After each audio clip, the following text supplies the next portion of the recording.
Sir, Bharat में जातिगत व्यवस्था के बारे में कुछ बोलिए। बेटे, मनुस्मृति में अथर्ववेद की एक शाखा राम रहस्य उपनिषद में स्कंद पुराण के छठे खंड नागर खंड के अध्याय 239 श्लोक नंबर 31 में एक बात साफ साफ लिखी गई है, जन्मना जायते शूद्र कर्मणा द्विज उच्यते।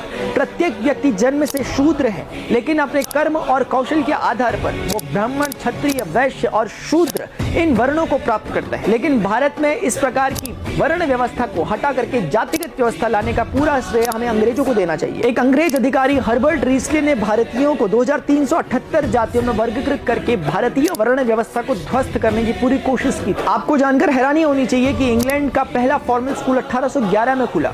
उस समय भारत की स्थिति ये थी कि भारत के 7,50,000 गांवों में से 7,32,000 गुरुकुल हुआ करते थे, यानी कि प्रति एक गांव में प्रति एक गुरुकुल, जिसमें 18 तरह की विद्याओं का ज्ञान दिया जाता था। लॉर्ड मैकाले अपने पिता को लिखे खत में लिखता है कि यदि मैं भारत पे लंबे समय तक राज करना है तो हमें यहाँ की सांस्कृतिक शिक्षा व्यवस्था को ध्वस्त करना होगा। और इसीलिए 1858 का इंडियन एजुकेशन एक्ट भी आया था, जिसकी ड्राफ्टिंग मैकाले ने। उसके तहत भारतीय गुरुकुलों को गैर कानूनी घोषित कर दिया गया। इतिहास इस बात का प्रमाण है कि G.W. लूथर और टॉमस मुनरो नाम के दो अंग्रेज अधिकारियों ने जब भारत की साक्षरता दर को नापने की कोशिश की तो उत्तर भारत में 97% और दक्षिण भारत में 100% साक्षरता दर्ज की गई थी। माना कि हम आज आजाद हो चुके हैं, लेकिन 1811 में 7,32,000 गुरुकुल रखने वाला यह देश आज केवल 4,000 गुरुकुल पर सीमित हो चुका है। अंग्रेज चले गए, लेकिन अंग्रेजों की अंग्रेजियत हमारे दिमाग में आज भी जिंदा है।